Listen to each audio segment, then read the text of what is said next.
Kidney disease and protein. There are more than 26 million Americans today who are living with chronic kidney disease, and many millions more are at significant risk of contracting it.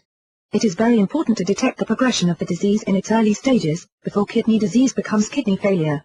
The top cause of death for people who have chronic kidney disease is actually heart disease caused by the kidney difficulties. Kidney disease can contribute to hypertension, which is a source in itself of all sorts of problems. One indication of chronic kidney disease is too much protein in the urine. Diabetes, hypertension and family history all increase the risk of kidney disease. It also occurs more commonly in people of African American, Hispanic, Native American or Pacific Islander descent.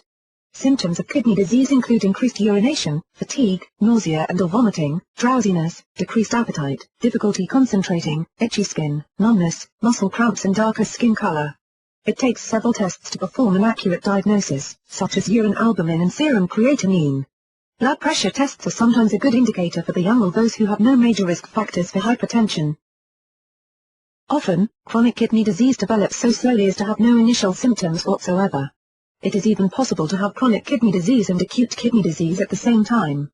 Acute kidney disease is a sharp decline of function characterized by a decrease in urine and other problems with body fluids. Because it comes on so suddenly and sharply, acute kidney disease is extremely dangerous. Anyone who develops symptoms of kidney disease should immediately consult a physician to head off any possible development. As with so many bodily processes, diet can have an effect on chronic kidney disease. Protein plays a large part. Protein is digested and creates waste products. Usually the kidneys will filter the waste materials with cells called nephrons. Unhealthy kidneys can't process waste in the same way and the protein waste products enter the bloodstream instead.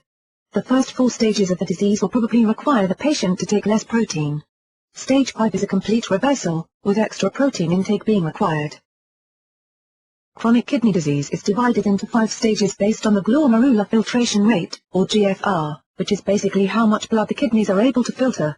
Kidneys that are working properly can filter 18 gallons of blood in an hour. This is half of all fluid taken into the body and should produce about 2 quarts of urine each day. Stage I has a GFR of 90 or above, which is perfectly normal. The only indicator of trouble is a high amount of protein in the urine.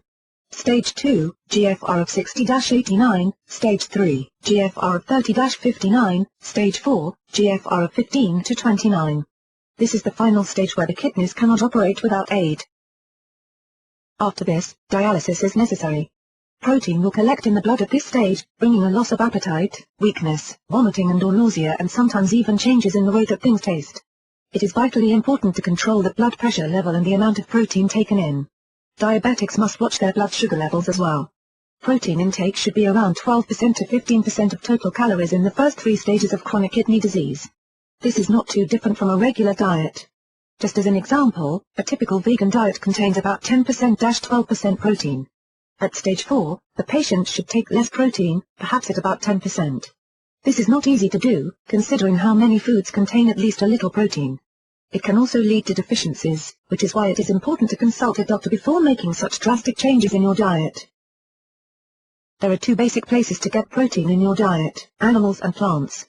This makes sense, since these are the sources of all food. The proteins of the 2 sources have some differences, however. Animal protein is where most people get their main protein supply, but it has a side effect of creating more protein waste products, which is a problem for kidneys that are already suffering difficulties. There are also some animal-based proteins that increase the levels of phosphorus in the body to dangerous levels, such as those in milk, yogurt and cheese. There are even some vegetable proteins that can cause this mineral to increase, like those found in peas, nuts, seeds and dried beans. On the whole, vegetable-based protein can slow the progress of chronic kidney disease, at least somewhat. A plant-based diet can provide protein while producing minimal amounts of protein waste, maintain proper levels of sodium, potassium and phosphorus and give the patient balanced nutrition.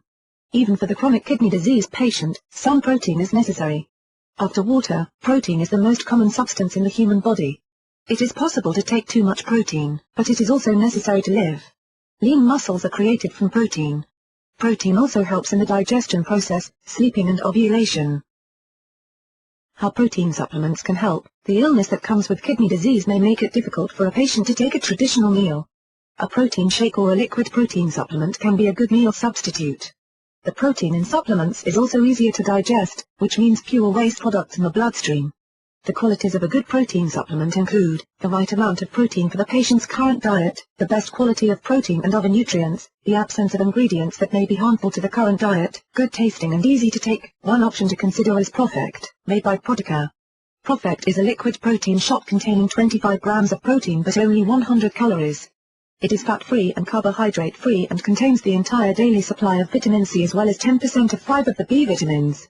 Consult your doctor before adding ProfectR or any other dietary supplement to your diet. Diabetics should be especially careful with changes to their diets. There are protein supplements that are made specifically for diabetics.